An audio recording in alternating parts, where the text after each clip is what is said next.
Hi there, Taylor Himnes here from 41 Action News with another episode of Faith in KC. Thanks so much for tuning in. Welcome to my basement. I just got through playing some pool with my boys. That's why I'm sitting here. You see the movies and Texas flag basketball hoop for the boys to play on, which they never really do. I should take that down. I apologize in advance if you can hear them upstairs running around right before dinner time. I'm down here this morning because I wanted this to feel a lot less formal than some of the last have. The goal of these is to be out and about, but weird weather and different circumstances mean that a lot of these introductions have been filmed inside the building at 41 Action News, and I did not want to do that with this one. Here's why. I wanted just a person. Just a is almost derogatory, and I don't mean it to sound that way. But I just wanted a person. I reached out on social media a few weeks back, just looking for someone who had an interesting faith story to share, and a coworker of mine suggested someone. And it ended up being just a wonderful conversation. Susan Paynter, who you're about to hear from here, she and I are very alike and very different. The ways we're different is I've mentioned several times that I was raised in the church. She was not. She, as an adult, went to church, but didn't consider herself to be a person of faith and didn't make that change until later in life. And over the course of this pandemic, she has found ways to share her faith in different ways than she maybe never expected. And I think she just has a wonderful story. And all of these conversations have been with, faith leaders or a journalist in one case, people from the academic backgrounds. And those are fantastic and all well and good, and I've been very happy with all of them. But this is the first to just be a person's story and where faith comes into their life. And I think it was so great that I hope we get to do more. If you have a wonderful story or someone in your life that you think has a really great story about their faith, it doesn't matter what the religion is. I just would like to hear it and maybe have a conversation. So I hope you'll enjoy this conversation with Susan. As always, if you want to reach out to me, taylor.himnes@kshp.com is my email. You can find me on Facebook, Twitter, Instagram. Send me messages. Let me know what you think. I've gotten so many messages from so many people over the course of these episodes. I really appreciate each and every one. If you have suggestions, reach out, and hopefully we can continue this for a long time. But for now, here's Susan Paynter. Well, time for another edition of Faith in KC. I'm Taylor Himnes here from 41 Action News. I'm glad to have you with us as always. Just recently, we've switched these from once per week episodes to every other week. So I hope you've been able to keep up with those changes. Thanks as always for people who continue to watch these and send in your comments and thoughts and encouragement. We appreciate that. I say this every episode, and I mean it. I'm excited about today's episode because still in the infancy of this series, they've all been kind of different. They've had different feelings for each of these episodes. And today's episode is the first that I'm not talking to a person who runs an organization or a faith leader. We won't call her a faith leader. Susan, I hope it's okay. I'm not referring to you as a faith leader. I am not a faith leader.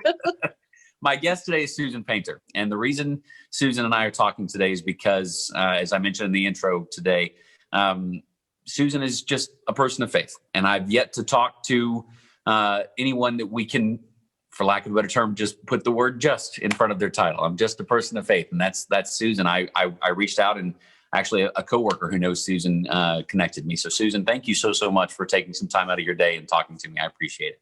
It's nice to be here with you, Taylor. Thank you. So Susan, first off, let me talk to you about your faith background. A lot of people that are members of a faith community describe it maybe as their walk sometimes, as what they like to describe as their background in faith. The thing that you and I talked about before we started recording this is you didn't necessarily grow up in the church. You haven't been a person of faith for a long, long time. Is that right? Right. Well, I grew up unchurched.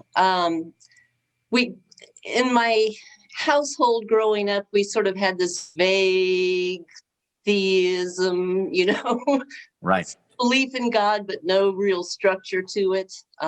We said our prayers at night and that kind of thing, but I was never part of a faith community. I didn't grow up in a church. That sort of evolved slowly over time. And I was only baptized 7 years ago. So I feel like I'm still at the beginning of the journey. Yeah. You say it evolved over time prior to you being baptized. And again, we try to keep this as wide open to all kinds of faiths because of our audience here. If you're not familiar, baptism is when you decide to join the church, and in Christianity, it's an acceptance of Jesus and belief in his death and resurrection. I want to ask you about the prior to that, though. I mean, obviously, you lived an adult life without being a member of a church community or faith community. How did it evolve before your baptism? Well, I was sort of a tourist in the church for a long time. I would attend. My husband and I would attend on Sundays, and I really enjoyed the experience. But it was just a Sunday thing, It was just what we did on Sundays. I loved the music. I loved the liturgy. I loved the sermons. Always thought provoking. But it wasn't until a few years ago that I really just felt this, I don't know how to describe it, a restlessness or a stirring. And it took me a while to figure out that what I was really yearning for was a closer relationship with God. And so I talked to my priest. I'm an Episcopalian, so we have priests, and I got into a series of discussions with my priest, and decided that this is what I needed to do. I need to just jump in. And it's been a trip. It's still being a trip. I'm curious about, and as I've talked about many times on these series, on these episodes, I was raised in the church. I grew up going to a Church of Christ. So my dad always used to like to say, and he borrowed this from another person we went to church with, you don't have to be at church all the time, just when they have something going on up there, is whatever he would say. So I grew up going to church on Sunday mornings, church on Sunday evenings, church on Wednesday evenings. I'm curious about leading an adult life where you're doing what you described, where you dip in on a Sunday morning, but wouldn't necessarily call yourself. Were you thinking of yourself as a member of the church? What's an adult life like where you go on Sundays, but your connection isn't what it is now? I guess in a way it was more of, I guess there were three aspects of it that I enjoyed, and that was the social aspect, the people, and the intellectual aspect, the hearing of the scripture and the listening to the sermons, and just sort of trying to integrate that and make sense out of it all, and the aesthetic aspect, the music, the stained glass windows, Sure. It was just a pleasure to be there, and it was a wonderful Sunday experience. But it wasn't the center of my life, Yeah. It was something I did on Sundays.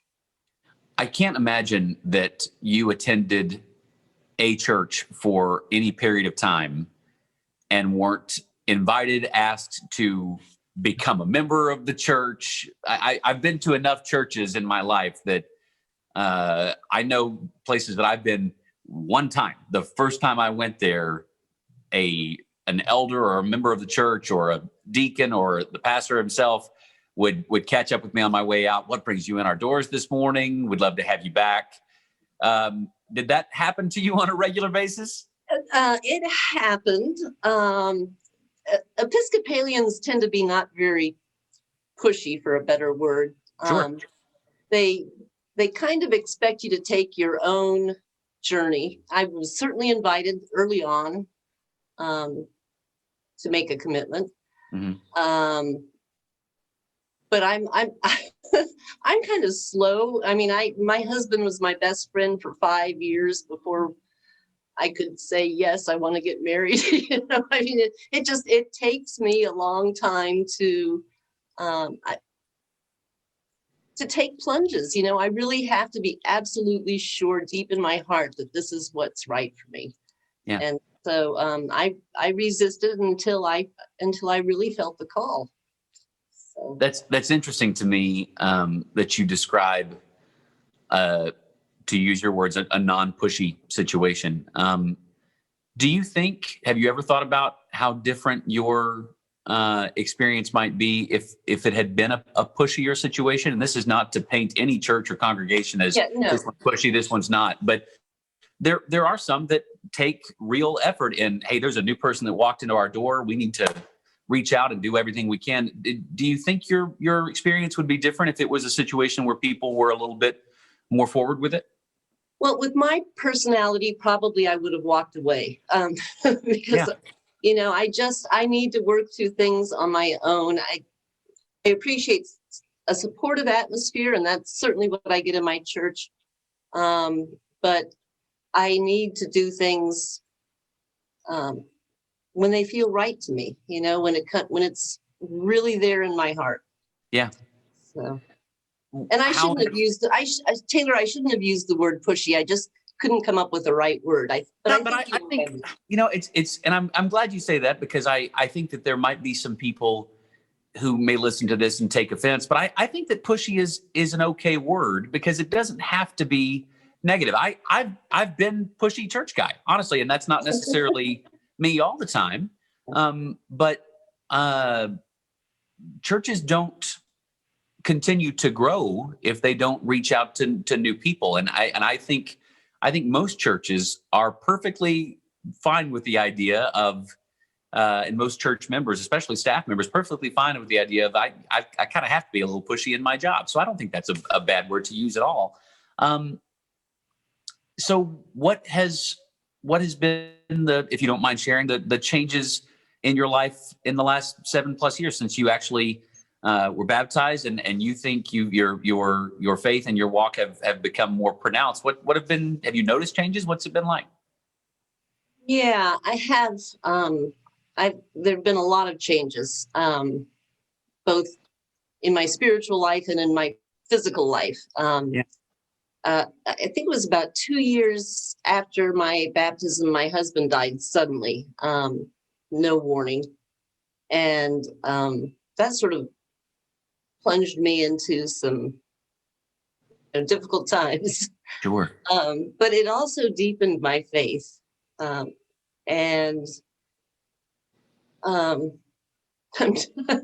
getting emotional. I don't remember what your question was. No, we were talking about how your life changed, and I think that's. I was going to ask, and I should point out to our viewers, this is the first time, besides one phone call to talk about this conversation, that Susan and I have had a long conversation. So we've never met each other in person. We've not talked about a lot of this before. I didn't know, prior to what you just said, that your husband had passed away. That is a dropping of a bomb in any person's life, especially under the circumstances you're describing there, where you didn't have any warning. Right. Do you remember how that affected you as a quote unquote new Christian, just a couple of years into your new lifestyle? It affected me in lots of ways. And it gave me, I guess, probably what I think is one of the biggest challenges for any Christian, and that is learning how to let go of things. When you're baptized, they say you're dying to your old life and right. Taking on a new life. And so this dying is an ongoing process. We let go of so many things in life as we mature spiritually. Not that I've gotten very far in my maturation, but you have to let go of people, loved ones who die. You have to let go of your ego. It's not, the world really doesn't turn around me. I figured that out. I can't believe you would say something like that, Susan. I know it surprises you. And, you have to let go of your attachment to physical things and just some of your ideas and some of your world outlooks. You get attached to these things, and it just, I think all those things kind of are roadblocks on your spiritual path. So you have to learn how to let go of stuff, ideas, things, people. And when I say let go of people, I mean their physical presence. I absolutely still feel connected to the loved ones who have, my mom and dad and husband. They're still with me. Um, the history is littered with people who were people of faith, Christianity or otherwise, any faith, who had a traumatic event happen to them, and then they put that faith down or aside in some way. Do you remember grappling with that when your husband passed so suddenly? Of man, I just kind of started this. I just put on this new coat, and now it feels like it doesn't really quite fit anymore. Do you remember grappling with that at all? You mentioned it a strengthener of your faith. Yeah, no, I had no grappling. And as a matter of fact, I saw a little bit of an interview because I was curious how these things work. So I saw a little bit of the interview that you did, and I'm sorry I don't remember her name, but the lady whose father and son were murdered. Yeah, Minnie Corcoran was her name. Mm-hmm. Yeah, and she said at one point in the interview that before that happened, before that experience, she felt a real strong draw to the church and a growth in her own faith. And that's what happened to me. I felt this strong draw before my world fell apart. And you just have to wonder. I wonder how many people that's happened to, where God seems to be drawing them in just in time, just before their world falls apart. Yeah. I was really, my mouth just dropped open when she said that. Yeah, that's a great point. Faith is to be literal, belief in things that are unseen. And I at no point in any of these episodes do I want to suggest that this is the way to do it. This is the way that you should do your life. And I think we've tried to suggest in all these episodes that this is about a choice of choosing. I'm gonna believe this, and I hope I'm right. I have faith that I'm right in many cases, that I'm making the right decision. But if we're being blatantly honest, we don't know. So I'm curious about those situations for anybody whenever something like that happens. And I'm glad that resonated with you, what Mindy said. If you haven't had a chance to go back and listen to Mindy Corcoran's interview, please do. As Susan mentioned there, that her husband or her son and father were murdered. And she's got a great interview as well. So I want to ask you a little bit too about present day. One of the reasons that my coworker suggested you was what you're doing now as a member of a faith community, whether it be virtual or Facebook posts, that kind of thing. You sent me a couple of your Facebook videos that I've watched some of them. What does practicing faith look like for you now? It's rough because, there's just something about being with people in the skin, flesh and blood. I wish you and I were sitting here over a cup of coffee in my living room instead of this. So it's been difficult, but as a community, our church has, managed to make the shift to this online life. We still, we have worship online, and we have small groups that get together, book discussion groups, and groups that talk to each other about scripture. And we have lots of small groups in my church, people. So all that's moved to Zoom, except for one that's doing conference call, which I find really interesting. But most of it's on Zoom, and it's better than nothing. I'll have to say that, but I really do miss being with people. I agree. So I feel the same way. My family and I just went back to church in person just this month in the building. We had a few weeks in the fall when we were able to have church out on the lawn, and we went to that, and that was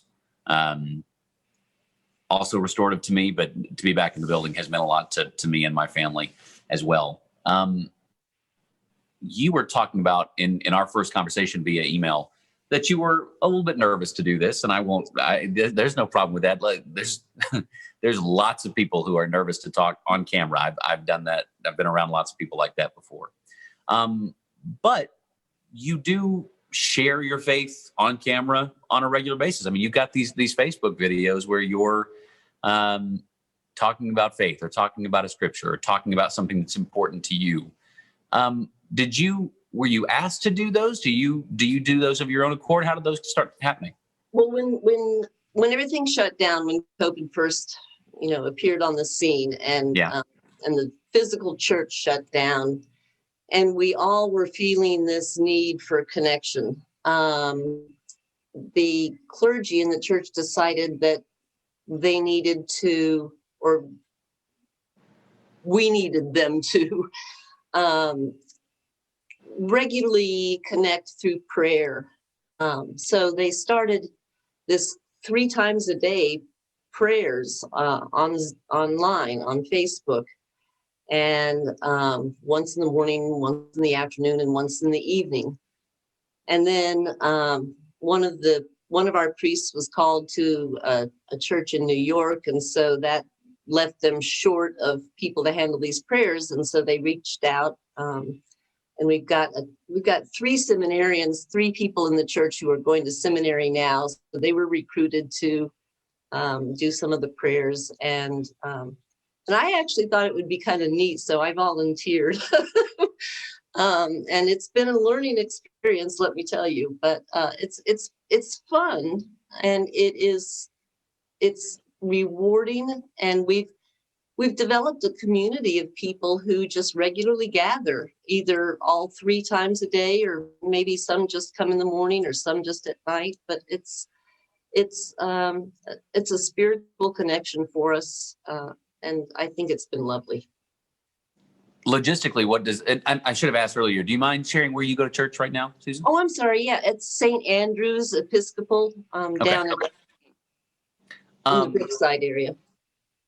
So when logistically, what do these prayer 3 times a day look like? Is it Facebook? Is it Zoom? Like, what are you leading something on video and people can respond to it? What's that look like? It's Facebook Live, and people can. Some people just check in the comment section. They'll say, "Hi, I'm here," or whatever, and others don't. They kind of sit in the back pew. They don't. You can tell that there's somebody there, but you don't know who it is. And there's also we make time for people to put their own prayers in the comments section. If they're dealing with something or struggling with something and they want us to pray with them, they can put it in the comments section. Pray for my mom who's sick with COVID, or whatever. And so that looks like you actually leading a prayer on Facebook Live. Whenever you'll see another comment and offer a prayer right there in the moment.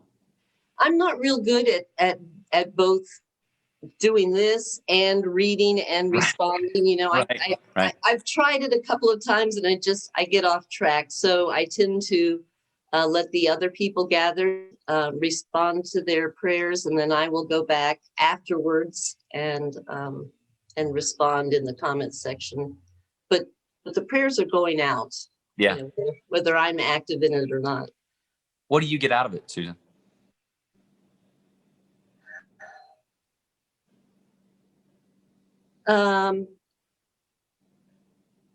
Connecting with God through other people. And that's the only way, that's really the only way we can connect with God, is through other people. It's that holy core in each of us that's reaching out and connecting to the holy core in somebody else. I shouldn't say that's the only way. I mean, I do. I'll go to bed at night and I'll lie there and I'll talk to God. Right. So it doesn't have to be through other people, but that's what makes life worth living to me, is connecting with other people that way. Yeah. I'm curious, as a relatively new Christian, less than a decade old, we'll say, to use your timeline, just experiencing 2020. from that standpoint. There have been a lot of faith challengers in 2020, and it doesn't matter how long you've been a member of a faith community. There's been some ugly stuff happen in this year. Obviously, COVID at the top of that list, politics not far behind, racial inequality being talked about in a way it's never been talked about, or maybe not been talked about in a long time, as actively, as violently in some cases. It's not been a good year by any stretch. Have you found that coming up in your own prayer life and these moments that you share with people on Facebook? Has it been raw, for lack of a better word, this year that you found whenever it comes to really rubber meet the road kind of faith stuff? There've certainly been raw moments, and I, early on when we were just dealing basically with COVID before all of the other stuff started happening, the justice protests and the political stuff really gearing up, and the economy falling apart and people losing their jobs.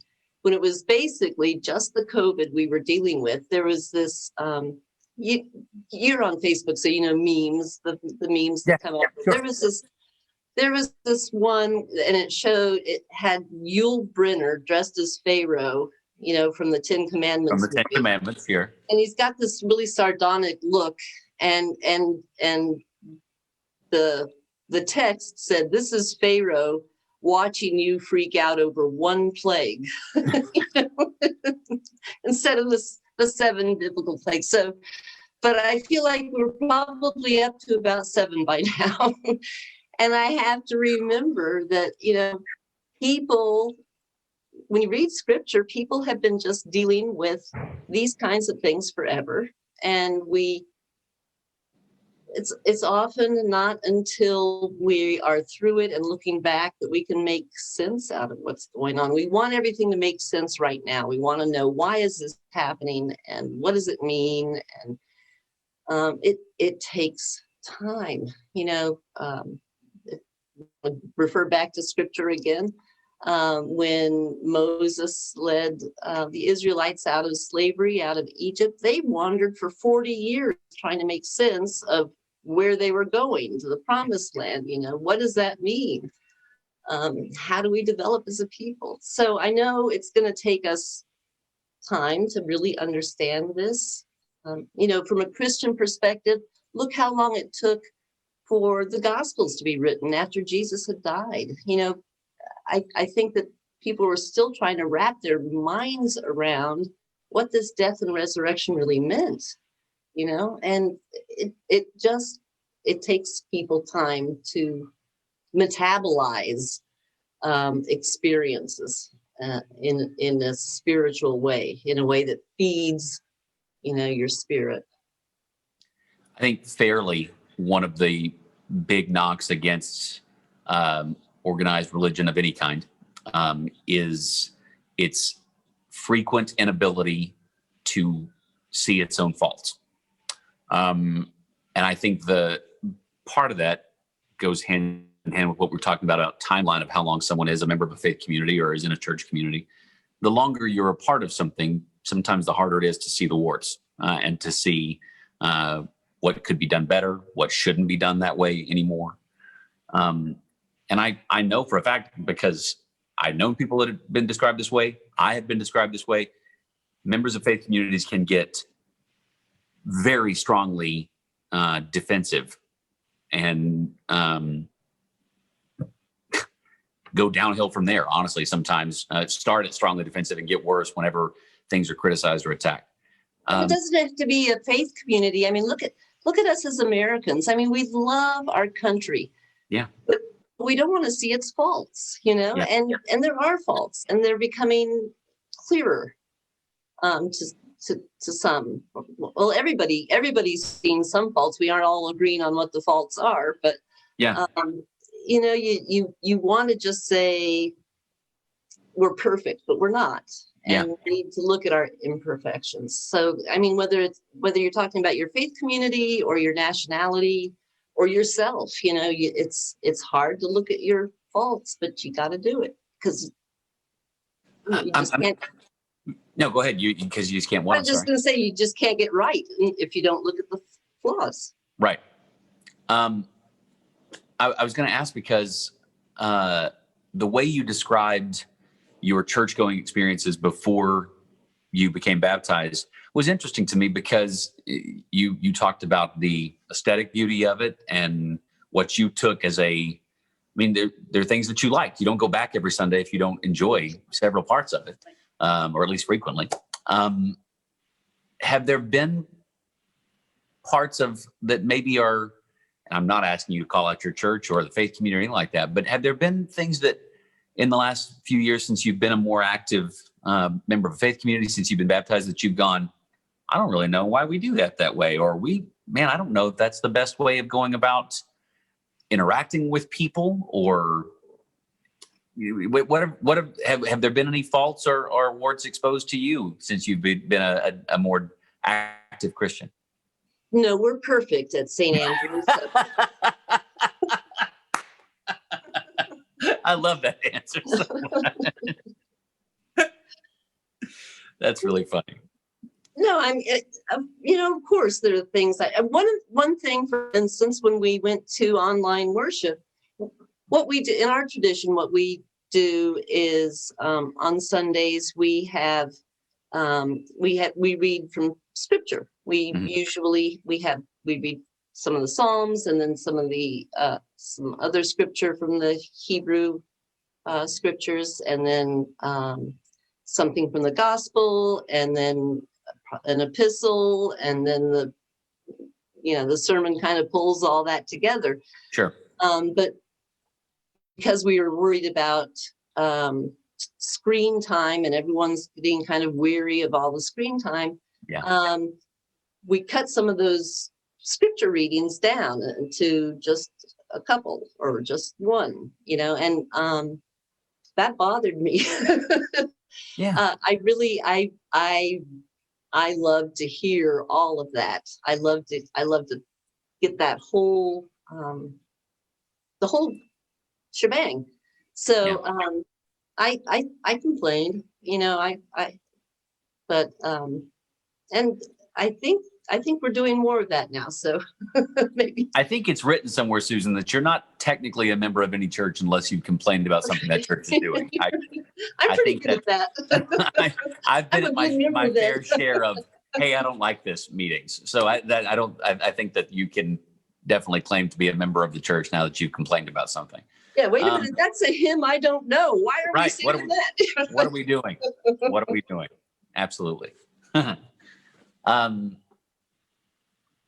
What do you think that the church, members of faith community, can learn about how to respond to those negativities, or how to find more positivities from these last 10, 11 months you talked about just how some of the things you picked up in doing these online worship services and these prayer services. What I've talked to other people in these interviews about, listen, this is an opportunity for the church to do ... And their answers have been different in some cases. What do you think can, should, or must be picked up by faith communities that maybe have been started during this tough time? We're talking, I don't know when you're going to run this interview, but today is the day after the inauguration. We're talking the day after the inauguration. And there were some very moving moments yesterday during all of this ceremony and stuff. And I think one of the most moving was that 22-year-old poet, Amanda Gorman. And I've listened to her poem a couple of times. I want to listen to it a few more times because I thought it was extraordinary. Yeah. But the one piece that really jumped out at me was she said, they're all, I'm going to misquote her poem, I know. But, okay, that's okay.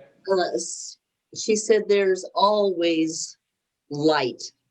There is always light if only we are brave enough to see it And if only we are brave enough to be it. Yep. And so that I feel that's the call of all people of faith is to be the light. And you know I'm not alone in feeling despair from time to time. I especially felt that, on the day of that attack on the Capitol. Sure. When I saw,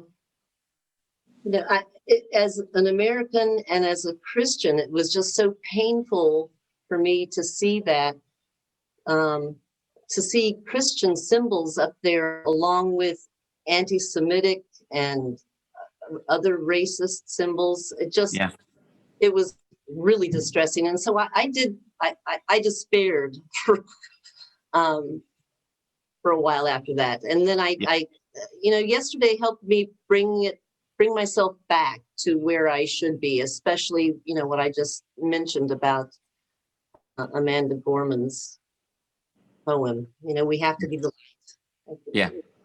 What good does despair do? It does no one any good. The last thing I want to ask you about, Susan, I can't thank you enough for your time. You've been wonderful, as I knew you would be. But we talked earlier, and I stressed that I don't think this is a bad word. It was your word, but I'm going to use it again, the pushiness of it.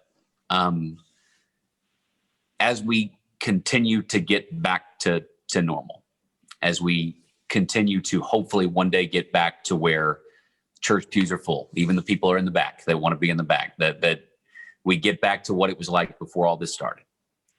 Do you see yourself being pushier? Do you see yourself being in a situation? How will you, based on your life experience and what you've been through and knowing that it took you a few years to go, yes, I think this is where I'd like to be. How do you reach out to a potential new believer, a new Christian, or somebody you've never met before that walks into the doors of where you worship? How do you see yourself being like that moving forward? I think the best way to reach out is by loving. We love each other, and we offer support, and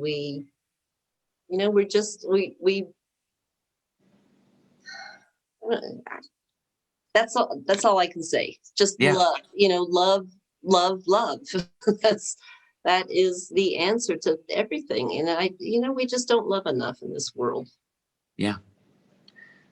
Susan, if somebody watching wants to come and be part of your prayer videos or those Facebook Lives, is it done through the church Facebook page? How can they find those if they're interested? Yeah, it's at St. Andrew's, Kansas City Facebook page. And I think that's how, I think you can find it that way. Yeah. Yeah.